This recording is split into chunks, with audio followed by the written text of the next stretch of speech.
Welcome to the Genius Factory. Enjoy the video.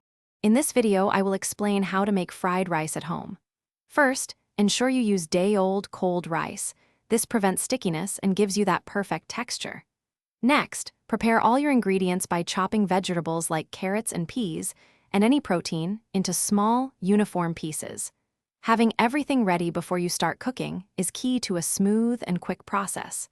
This method ensures a delicious and authentic result every time. Now, let's get cooking.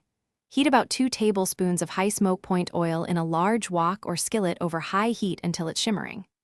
Add your aromatics, such as minced garlic and ginger, and stir-fry them for about 30 seconds until fragrant. Then, toss in your harder vegetables, like diced carrots or bell peppers, and cook them for 2 to 3 minutes until they start to soften slightly but still retain some crispness. Once your vegetables are nearly done, push them to one side of the wok.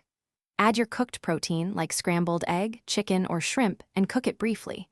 Then add your cold, day-old rice, breaking up any clumps with your spatula. Pour in your premixed sauce, typically a blend of soy sauce, a dash of sesame oil, and a pinch of sugar. Stir everything together vigorously, ensuring the sauce coats every grain of rice evenly. Continue to stir-fry the entire mixture for another 1 to 2 minutes, ensuring everything is thoroughly heated and the rice develops a slightly crispy texture. Finally, remove from heat, garnish generously with fresh chopped green onions, and serve your delicious homemade fried rice immediately. For more great tips and deals, including a link to the new Kindle Paperwhite, check the description below. Enjoy your perfectly cooked meal. Thanks for watching. If you found this helpful, don't forget to like and subscribe.